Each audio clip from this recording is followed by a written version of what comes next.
Here we are on the North Fork of the Flathead River. What's right across the river is Glacier National Park. We're not in the park, we're just outside the park on the south end. This river comes out of Canada. And it's a beautiful place even in the rain.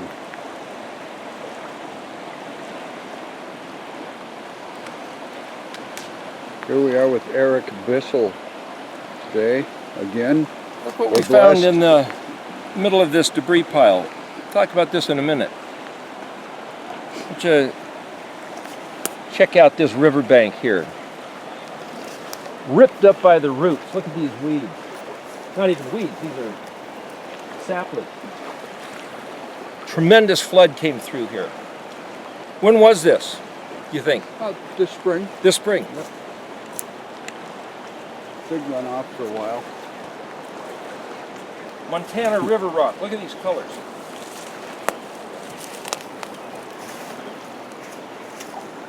It's nice blue, red, gray, brown. You got to pay big money for this down in Portland. They ship it in. Oh, there's a very interesting one. Wow.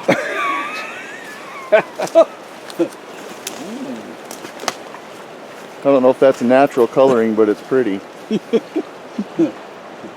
Humans have been here. Humans have been here. So, you know, somehow I like these natural colors better than that. Boy, this one looks like it was sheared with a saw. Look at that, a straight cut. Oh, is that a natural phenomenon? You think that's natural, that it broke like that? Yeah. Is that? It did, and it is a little worn. Well, the reason I tell Some of those you are is pretty this brittle. Is raised right here, so it broke quite a while back and got worn. Interesting. The grain is going this way, but yet it was able to be sheared off like that. Yeah, might have just got clunked hard with another rock in the Look at these. rapid water. Just the interesting layering of. Each one of those layers represents 10 billion years. It's like that other video did, you know, the game of rocks. What does that mean? That'll be another video, but I'm just saying there's some great stories in rocks if you know how to read them.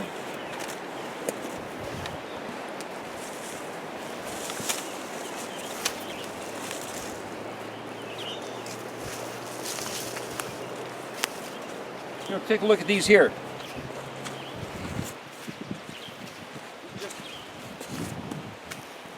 Montana riverbank.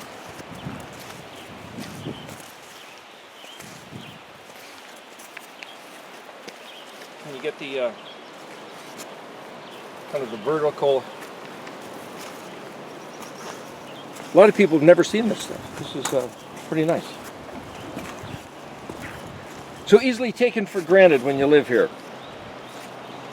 Well, let's go back to the campsite here and Much striation. kind of bipolar. Right through the middle. Different. Well, the red, and then a green, and then a red green. Red green. Got any duct tape? And duct tape. So anyway, the concept of this piece of driftwood, this is astounding. Can you catch that? Can you see on the camera there? Yeah, There's these little smooth, rounded,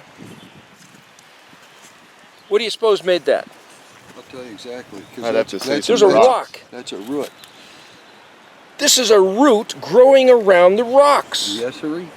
Took it a long, hard time to do that. This is where it broke off. So some tree, I'm going to guess this is at least 10 or 15 years old, grown off of a tree. The root was running down, weaving around all the obstacles, put out this little tendril, and that one, this is the end. This is worn. Looking for water. Every divot was a maneuvering around one of these round river rocks here. This is incredible. It's lightweight, it's smooth. Every stone of obstacle in its path gave it this character. Notice that gimbal shape? As the root was gimmeling, there's the, you could look at it this way as the lomid shape. Hello, son. But every obstacle in the course of this route, as it gimmeled down its life, look at that, there's some more. Me and Dad ergonomically right. The point is, what gives this route its beauty, the word sheresh, shin reshin, is the word for root. Let's head on, it's starting to pick up some rain. It's also branch. But as we progress through our life, the course from Aleph to Tav, from A to Z, here to there, it's the obstacles and the way we maneuver around them which ends up giving us the beautiful character that we end up being, is each person. So let's head back this way. And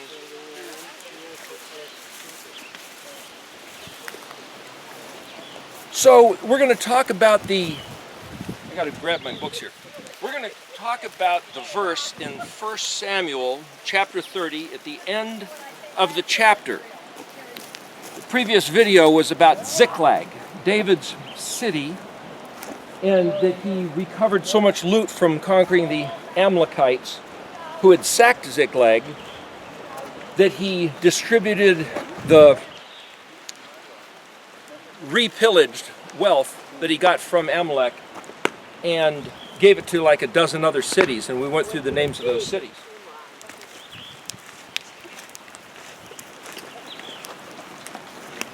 Here, you want to give a hoot and a holler? That's right. Yahweh help us.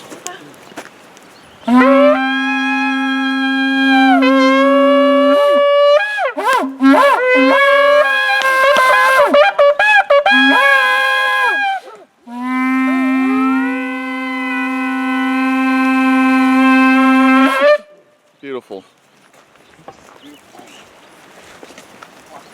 So in the end of 1 Samuel 30, David had been hunted for years by Saul. The Philistines didn't trust him. His own men were mutinying and wanting to kill him. One wife that he had, Michal, that was Saul's daughter, had been given to somebody else, and David was left in despair with nothing. His own wives and family and city was burned and ruined. The family had been taken captive by the Amalekites. And this verse says, David strengthened himself in YHUH. And so we were talking about how did he do that? It doesn't tell us how. But if you read through, so it's not raining too hard, we're just going to go through a couple things here. Yeah, we could stand under this tree. Well, you can stay sitting there, it's okay. If you stay sitting there, then you can give commentary. So if you go back to the end of 1 Samuel,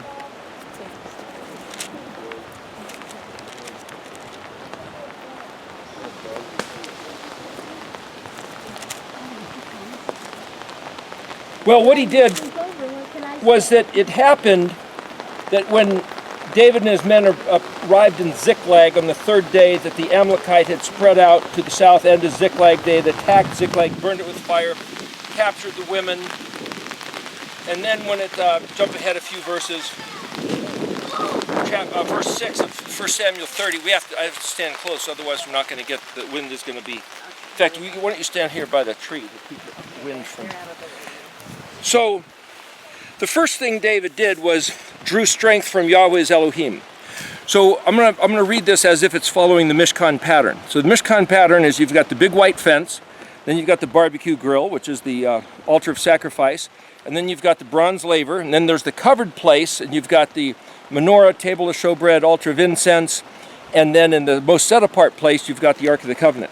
So the big white fence, the first part of the Mishkan pattern, actually you start off outside the fence, which is to say a place of trouble. David was in the midst, overwhelmed by trouble, difficult circumstances that he saw no way out. And the first thing he did was turn to draw strength from Yahweh. That's like turning to the big white fence, which is, you might say, the castle with Yod He Vav He written on it, the imperial colors, red, blue, purple, red, and white. 4 colors of the embroidery is like Yahweh's name.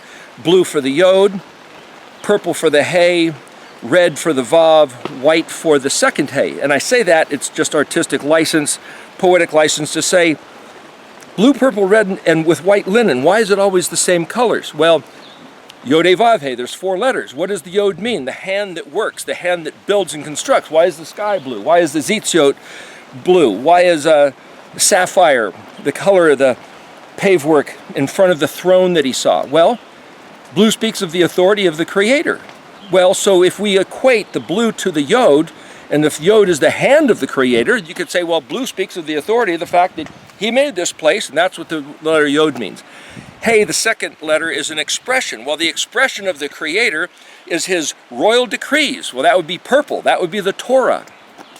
So if the Hey is the expression of the Yod, Hey is the feminine suffix of what comes before. Yod is a prefix that means he will. So it's this kind of a third-person reference, but it's this powerful action of expression in the creation and the Torah explaining how he created it.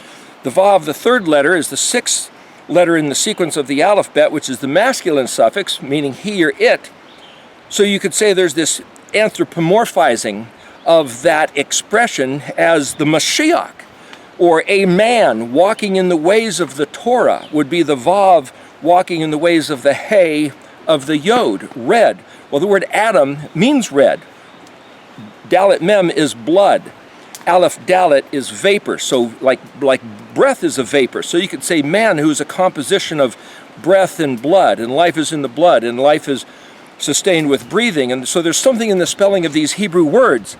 And so to recognize that the Mashiach is one who is the embodiment of the Torah, the Hey of the Yod of the Creator, and that Mashiach is the archetypal potential of what we are all supposed to be. So even Yeshua, when he was walking on the earth, he said, follow me. He says, I am worshiping my Elohim and your Elohim, my Father, your Father. So he was showing us how to conduct our steps along this path. And as we walk in those steps along this path, and when Yeshua koofed out of here after he had Zadid resurrected, remember 40 days he walked the earth after he resurrected, then he koofed, ascended. 10 days later was Shavuot, or Pentecost. Pentecost means count 50. It's a Greek term, but the point is he was around for 40 days in a kuf essence after he Zadid. So I'm just trying to play in the alphabet to some of these concepts where the people that walk in his ways like him, well, that's doing what the Torah said. So he said, do righteousness, and to be clothed in robes of righteousness, which is white linen. It's a typical, you might call it a metaphor. White robes of righteousness is to say walking in the ways of the Torah. And when he left, he said, I'm going to send you the Ruach HaKodesh to lead you and guide you in the way that you should be walking, which is in the ways of Torah, which is doing righteousness. So that second Hey, being a picture type of white linen, is to say the expression of the Vav. The Hey of the Vav is the Vav man, the man walking and conducting himself as the Mashiach of Israel, whether it's you or me or David or Joseph or Moshe or Yeshua or any one of these people can be technically what a Mashiach is. But the point of saying the Mashiach must conduct himself in an expression of righteousness, which is the second Hey. The first Hey, what is righteousness? It's defined by the instructions of the Torah, which is the Yod, the hand of the Creator, manifest literary in words, lexicographically you might say, by understanding words, which is what this whole study of Hebrew, which is Ivrit, which is what the letters are all about. So as we conduct our path, we're supposed to stay on the straight and narrow. But if you're thinking, oh, straight and narrow, right down this path, that's the only right way, and your life ends up looking like this, it's like, what the heck? Is this contrary to the straight and narrow? No, look it. Just like that other one we found, it looks convoluted and twisted and distorted, but it's working its way around the obstacles. So somehow he gave us this great paradox that YHUH himself, our Elohim, is going to allow us or cause us, or it's his game, he's going to put all these obstacles and expect us to walk this course in a straight and narrow way, not turning to the right or left.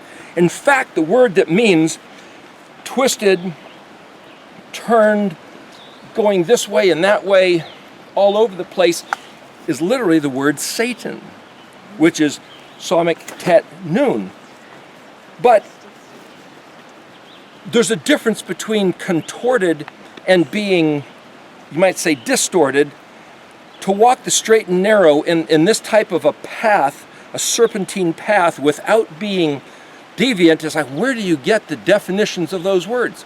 In the Torah. What we do, according to what he said, is the definition of either righteous or wicked. In other words, if we do what he said, by definition, that's righteousness. If we don't do what he said, by definition, that's wickedness. So we need to find out what he said to do. So, if David turns to YHUH, and that's the big white fence, that's like the Yod, then David's job is to figure out what did he say. So the first step inside the big white fence is the barbecue grill. So the concept of the barbecue grill equates to the Torah. So take a look at this barbecue grill right here. Here we turn to YHUH to gain strength. That's step one. Step two, what did he say? Here's the barbecue grill. And notice that there's lines. So the letter Kaf is an open hand, and so the lines of your fingers correlating to the lines of the grill, correlating to lines of text. That's where I get the equivalence of the barbecue grill being the Torah lining up with the letters Kaf and Lamed. So the big white fence lining up with the letters Het, Chet, Tet, and Yod have to do with the identity of the Creator, the Emperor of the Kingdom of Heaven, the Infinite One, our Father. But what he said is the lines of instruction. And remember in Exodus 25, the barbecue grill was put right inside the fence. Whatever that looked like. Andrew Hoy has one idea of this round scope of the Mishkan. Typically it's drawn as a rectangle. Regardless of the way it's built, right inside the fence. What does that speak of? Well, day one of creation, he separated light from dark. So we're out in the darkness, like David in his situation, like us in our predicaments, the obstacles in the path of like these roots growing. And then when we turn to Yahweh, our Elohim, Yod He Vav He, just the name, just the concept that he is the Creator who built this place and says, turn to me. As soon as we turn to him, not that we know anything about him other than he built this place, instantly right in front of us, wham! A place of sacrifice where you give of yourself. That's where you put yourself on the altar and separate out the ways of the kingdom from the ways of the world. Your own wants and desires, as corrupt as they might be, that got you into the trouble perhaps to begin with, you yield them up and you put yourself as the living sacrifice on the altar of his gridiron, you might say, of the words of the Torah. And then your only task at hand, having said, Yahweh is my Elohim, I have to gain strength from Yahweh. What did he say? That's the only issue. Now out here you might have heard, what did people say he said? What are the doctrines? What are the teachings? What is history? How did it get convoluted into papal Christianity, rabbinical Judaism, Mohammedan, Islamic, Buddhist, Hindu, Aztec, Mayan, Oriental, Occidental? It's like it doesn't matter what is going on out here. The matter is, what did YHUH say in these words, and everything else gets burned up. You strengthen yourself by turning to Yahweh, and what did he say? Now the next matter, can I see that umbrella for a minute? There was a laver half the distance between the covered place and the barbecue grill. And this laver was made out of the bronze mirrors of the women. So however they got the water in there, that's a different story. Either they filled it up and then dipped out of it, or whether it was built on top of a spring. I've heard different stories. But the point is, what about the bronze laver? Well, if Het, Tet, and Yod is the big white fence, or as Andrew Hoy thought, maybe it's the whole fence was blue, purple, red, and white. Nevertheless, Kaf Lamed, Mem Nun. Mem is water, Nun is what comes out of the water. Mirrors. You look at yourself and you reflect, you ponder, you take it internal. Mem has to do with being pregnant. It's a womb. It's not just water. It's internalizing the seed of the Word. Yeshua told us that the Word of Elohim is the seed which brings forth life. The letter Nun is a seed that sprouted. So to take his word into our heart and ponder and nurture, like incubating, like gestating, like dealing with it. What does this mean? Am I going to cop an attitude?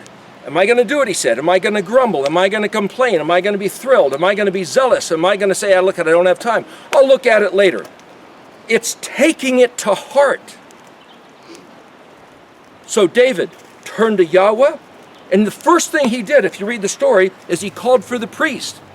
Now the priest had on this, what's called an ephod, or the 12 stones in the breastplate, and he said, let's consult that. It's like, that almost looks like kind of a Ouija board thing, which is a type of sorcery, a type of witchcraft. Yahweh, as we said earlier, never do that. What did he do by consulting those stones? There's a whole other study, which we might get into here briefly. But the point is, David consulted. What did Yahweh have to say? He called the priest, the Cohen. The Cohen is the one who says, this is what Yahweh said, and this is what it means. And then David took the matter to heart, and he trusted in the word that Yahweh said to do. Here you go. The next matter, if you look at the Mishkan pattern, is that there's this covered tent. And inside the covered tent, there was a menorah, and then a table of showbread, and then an altar of incense. And then on the other side of that was the Ark of the Covenant. What's the menorah? A menorah is a picture of like a tree. It's a candlestick, candelabra. It bears fruit. It's then, as soon as David got the word, he took it to heart, he strengthened himself, and he says, let's go for it.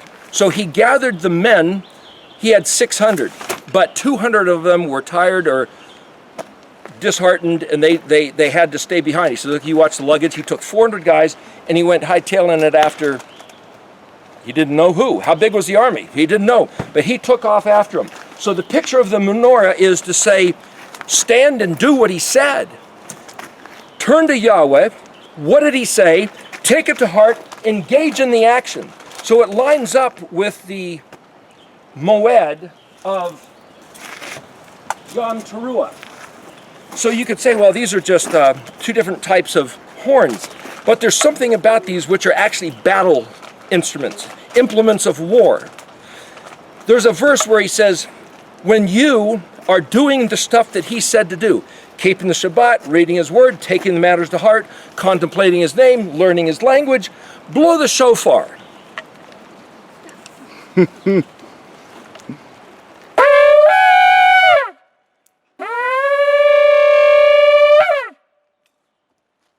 And as you do that, week by week, day by day, your voice takes on a characteristic unlike anybody else's. And then it says, on the day of your trouble, when your enemies besiege you, you blow that shofar again, and it will be a voice of remembrance before Yahweh's face. And you go, I know that voice, and he'll be right there to help us. That's what it says. So blowing their shofars is not just a matter of a cultural custom. It's a matter of, Yahweh, this is my voice. I'm remembering what you said to do. We are engaged in the action of doing it so that you will know we're listening and that we're remembering your words, that you're our Elohim.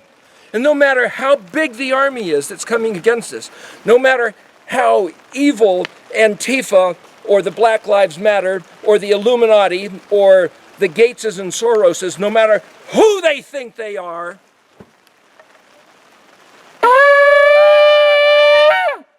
Yahweh, we're keeping your Moedim, your Yom HaShabbat. Yahweh Eloheinu, you are our Elohim, and in you we trust. Amen. And that's the end of that matter. And this lines up with Yom Teruah, the place of the menorah. The next piece of the Mishkan was the table of showbread, a place where there was 12 loaves, a place for the gathering of people to come and eat. Lines up with the letter ayin. It's a picture of a fruit. It's a picture of an eyeball, and it means weigh, measure, balance exactly, consider carefully. Weigh what? The fruit that you bear doing what he said. So as we do what he said in righteousness, with an eye for our neighbor, lines up with the beatitude that says, blessed are the merciful, for they will receive mercy. With the measure you use, it will be measured to you. And Yahweh says repeatedly, a man's way will be returned on his own head. Yep.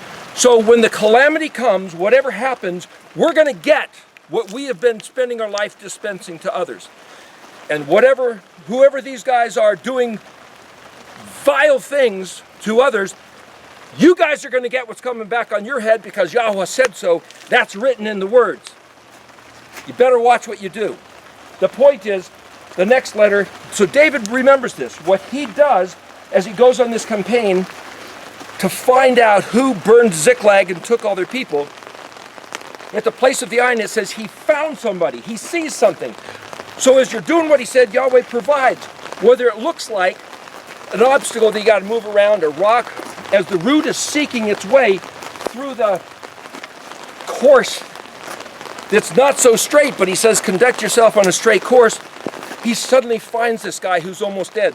They give him food and drink, they recover him and say, who are you, what's going on? He says, I was hanging out with the Amalekites, perhaps he was a slave, I'm an Egyptian. He said, we burned Ziklag. David said, can you tell me where they are? Where are they? He says, yeah, I'll lead you if you don't turn me back in, if you don't kill me. So David said, okay. So now they're talking about it. That's the letter Pei, altar of incense. Okay, now what do? We got to go for this. We're committed, we're on track. He leads them quite a ways. The Amalekites filled the valley. They were partying, reveling, drinking, eating, cavorting. They were doing it. They had just been on a campaign similar to Vikings, or similar to what we read about the Mayans in that movie that Mel Gibson did, Apocalypto. It's like, oh gosh, why do we have to deal with stuff like this? Welcome to planet Earth. It just is what it is. David and 400 guys. There might have been 10,000. There might have been 80,000.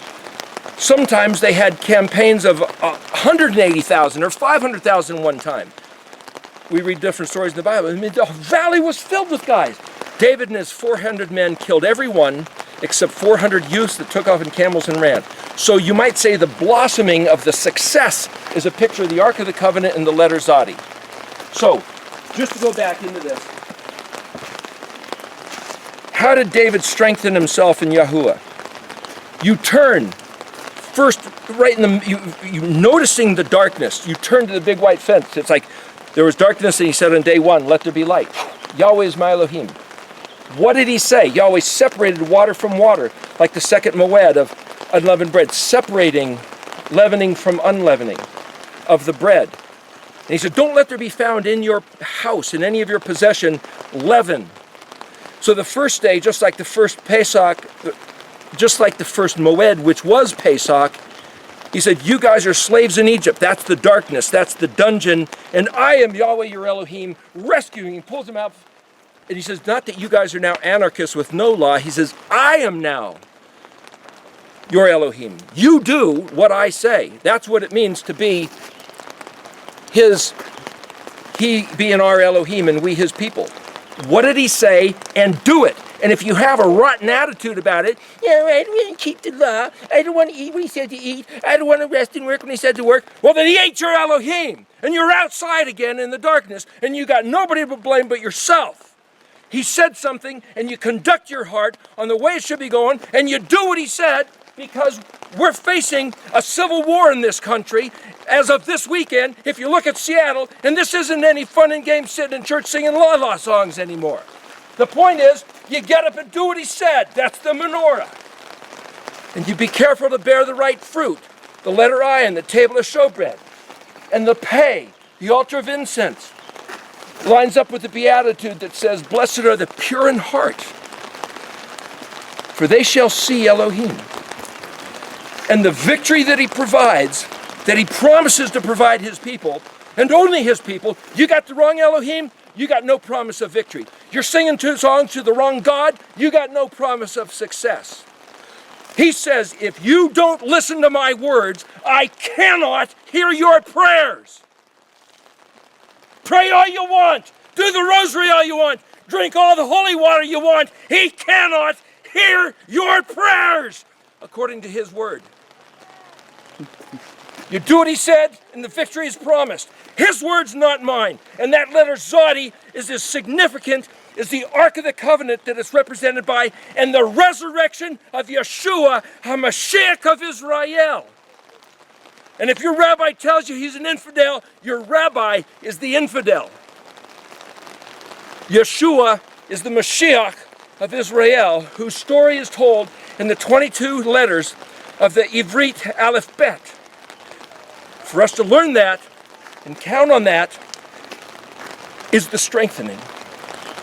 And to realize that as Yeshua rose up out of the grave, ascended in the heavens, he said he's coming back.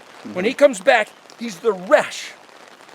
The Resh Shin, the monogram of El Shaddai, the Almighty, the purveyor, the giver of all the benefits, the destroyer of all opposition. No one can stand before him. Every one of our knees will bow.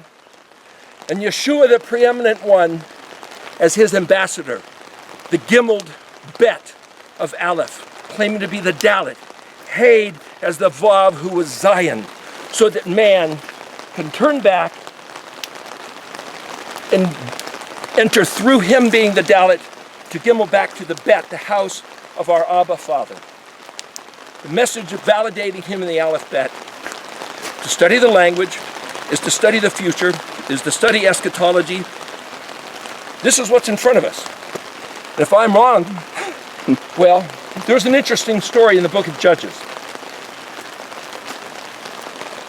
Some Edomites, I think they were claiming that certain land of Israel was theirs, and they wanted it back. And there was no king in those days of Israel. And the Israelites were saying, oh gosh, what do we do? These guys just kept beating us up. And so they said to this one guy, hey, will you be our king? Will you be our leader? And he says, okay, if I'm going to be your, they hated the guy, but he says, if I'm going to be your king, then you got to do what I say. But this is what he said to the enemy. He said, listen, our Elohim, YHUH, gave our ancestors this land. So it's ours. So we're taking it. 300 years ago, our forefathers came in and our Elohim gave us this land. Now you guys are claiming that your God has given you this land. Well, if that's so, you can have whatever your God gives you. But our Elohim gave us this, so you have your portion and we'll have our portion. And if the two is in a conflict, let Yahweh, our Elohim, determine who's right and who's victorious and who will prevail. So the matter here is to say, if YHUH is the only Elohim, then his words are the only words, and his Zadi is the only sprout of resurrection.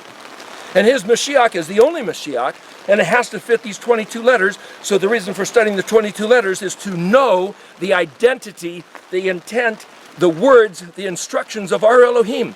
And any other story that contradicts the Moed, Passover, unleavened bread, Shavuot, Yom Teruah, Day of Trumpets, Yom Kippur, Day of Atonement, Sukkot, the Day of Tabernacling Together, and Shemini Atzeret. If it doesn't line up according to that pattern, if it doesn't line up with the Torah and the testimony, there's no light. And you got the wrong God. You got the wrong Messiah. You've got the wrong hope. You've got the wrong promise, and it ain't a promise at all. So, here we stand. Yahweh is our Elohim. Read his words, understand what he said, and do it with an eye for your neighbor and a mouth of continual engagement with him. The altar of incense was a symbolic of the prayers of the saints, not the saints, it's the Kodashim. The Kodashim Elyonin, as it says in Daniel 7, which is those who are betrothed and set apart unto YHUH as his sacred, sanctified. Yahweh says, you alone have I declared myself, Israel, and those who are his people are the apple of his eye, are the twinkle of his eye, or what's called in Hebrew the little man of the eye. And he says, whoever touches you is jamming his own finger into his own eye. We are so much the pupil of Yahweh's eye, we must know that, count on that, stand in that, and find our shalom, our comfort, and our destiny in that. Therefore, when he says 1,000 will fall on this side and 10,000 to that, but it won't come nigh you, I have to choose to believe that reality and stand on that, no matter what these guys are doing in these different cities or even these different countries, and certainly other countries have encountered what America is just beginning to taste. Not diminishing anything, but Hodu la Yuakitov, ki leolam chazdo. Give thanks to Yahweh, for he is good, and his mercy is forever, which means that same heart of his mercy is accessible to us today. And that word chesed is also the word, not just mercy, but secret refuge. Like standing under the umbrella. Anything else you want to throw in? Schleikmeister? Thank you very much. Who could add to that? All right, Shabbat Shalom.